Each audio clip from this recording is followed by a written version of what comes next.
J'ai entendu quelque part qu'un Français moyen est capable de reconnaître une centaine de marques autour de lui, alors que très peu sont capables de savoir ce que c'est une émotion et de savoir s'occuper correctement de leurs besoins. La base, c'est de manger correctement, de dormir correctement et de respirer correctement. Et je crois me souvenir qu'une personne sur trois à peu près sait faire ça. Si aujourd'hui je suis ici pour te parler de l'empathie, de la sensibilité, des émotions, c'est parce que pour moi c'est la base. C'est très important de se connaître, de savoir comment on fonctionne. On a beau chercher partout des réponses, tout se trouve à l'intérieur. Tu es venu avec une raison d'être bien précise, des choses qui font sens pour toi, des valeurs qui te sont propres et des choses qui te mettent dans la joie. Et tant que tu n'as pas accès à toutes ces informations, que tu ne sais pas trouver, craquer ce code, trouver ce mode d'emploi, tu vas rester dans la tristesse, l'isolement, la déconnexion, la dépression, les somatisations, les maladies. Une fois que tu as retrouvé ce chemin, tu te remets à marcher sur le chemin. Tu n'as plus la sensation d'être à côté de toi-même, de passer à côté de ta vie.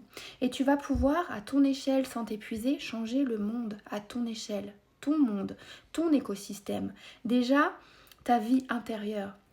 Passer de ce dialogue intérieur très rude, très critique, très dur, à quelque chose de plus compatissant, à quelque chose de plus doux.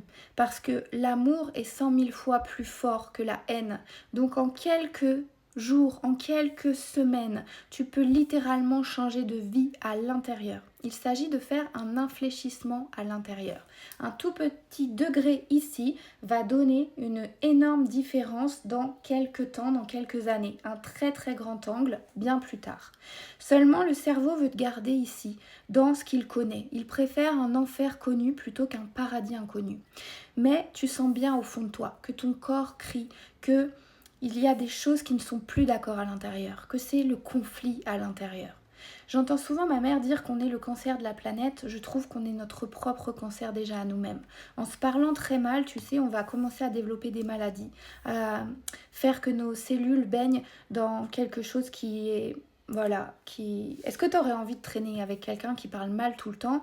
Eh bien, c'est ce qui se passait à l'intérieur de moi quand je voulais sauver le monde et que je me connaissais si peu. On a envie d'aider tout le monde autour de nous. La première personne à se responsabiliser, dont on doit se charger, dont on est responsable, c'est nous-mêmes.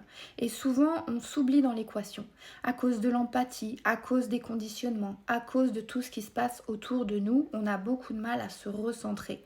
Mais une fois que tu as craqué ce code, le code du bonheur, tu peux véritablement te connecter à une source d'énergie inépuisable et tu deviens inarrêtable.